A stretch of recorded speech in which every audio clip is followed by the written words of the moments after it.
L'objectif de ce use case est de montrer comment, grâce à l'outil FieldView, il est facile de comparer et d'analyser différentes stratégies de densité de semis en maïs. Donc, lorsque vous êtes sur l'écran principal de l'application Kabab, vous sélectionnez l'onglet Carte.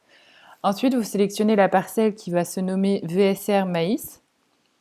Vous sélectionnez l'année, donc 2017 maïs, et dans un premier temps, vous observez la carte de rendement de la parcelle.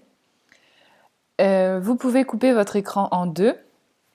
Dans le premier menu déroulant, vous pouvez sélectionner dans semis, densité de semis, et donc là, vous avez la carte de semis réalisée grâce à l'application FieldView. Et de l'autre côté, vous pouvez sélectionner en saison, fichier shapefile importé et VSR maïs. Vous pouvez sélectionner la carte Soil Text, donc qui correspond à la carte des différentes textures de sol présentes au sein de la parcelle. Et donc la carte de modulation de densité de semis a été réalisée grâce à la carte de texture de sol ainsi qu'à des cartes de rendement des années antérieures.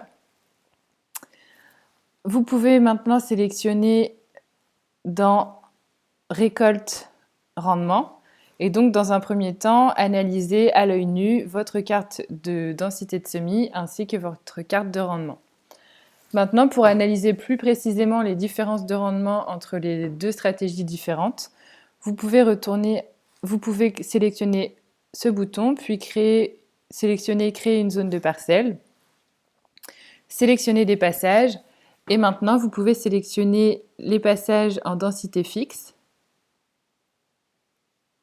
Une fois qu'ils sont sélectionnés, vous pouvez appuyer sur Terminer, ce qui va vous générer votre rapport de rendement qui correspond à une densité de semis fixe. Donc là, on a 1 hectare qui a été entouré. On voit que le rendement s'élève à 13,3 tonnes par hectare. Donc on a des informations sur l'hybride qui a été implanté, la densité de semis, l'élévation et la date de semis. Maintenant, je vais pouvoir analyser et comparer ce rendement à un rendement qui correspond à de la modulation de densité de semis. Donc je sélectionne des passages où a été effectuée la modulation de densité de semis. Ensuite, j'appuie sur Terminer et je vais avoir mon rapport de rendement qui va se créer pour la stratégie VSR, donc modulation de densité de semis maïs. Donc on a 1,5 hectare d'entouré et là le rendement s'élève à 14,1 tonnes par hectare. Donc on a toujours des informations sur l'hybride qui a été implanté par densité de semis, donc avec une modulation qui a été effectuée, élévation et date de semis. Donc dans ce cas, on voit que la modulation de densité de semis en maïs a eu un impact bénéfique sur le rendement, et ce qui permet de venir comparer différentes stratégies de semis et pouvoir sélectionner la plus performante et la plus adaptée en fonction de la parcelle afin d'assurer des rendements optimums.